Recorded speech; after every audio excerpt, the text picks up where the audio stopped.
Good evening, everybody. I'm Dr. Sai Rashmi and I'm a pediatrician. And today I'm going to be talking about children and masks. A lot of parents have been asking me what type of mask their children should wear, whether some age group should wear masks or not. So, currently, the CDC approves that less than 2 years, there is no need of mask for the child unless the child is going in a public space such as a hospital or public gathering, and then also the child should be continuously monitored if the child is less than 2 years. The next age group is between 3 to 6 years.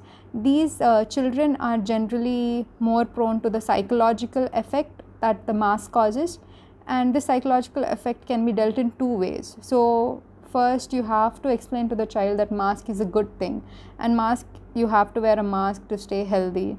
And the second way of explaining to the child is about germs, that there are some good germs, there are bad germs in the environment, and because of this, wearing a mask will help them protect from those germs.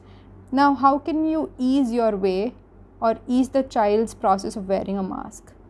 First thing, you can wear a mask yourself in front of the child, and then remove the mask and try to acclimatize the child for you wearing the mask. Otherwise, the child might have anxiety or fear whenever he sees anybody in the mask, and the child should be able to recognize you in a public outing.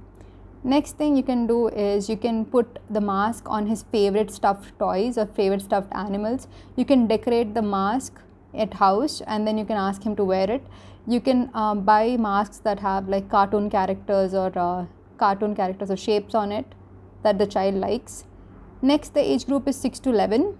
6 to 11 children should be explained that there is a pandemic happening. You can have a more broader aspect of explaining to these children because they'll understand more.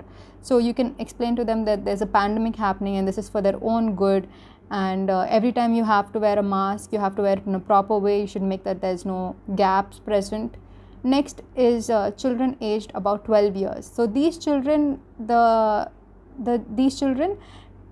generally the norms are same as adults, so these children should wear it in all public outings, or whenever they're going out, or whenever if they're infected, or if a family member is infected in the house. Regarding the type of mask the child should use, the type of mask can either be a cloth mask or a medical or a surgical mask. So initially the cloth mask should be placed on the face, and then the surgical mask should be placed. This is about children and masks. Thank you for the queries.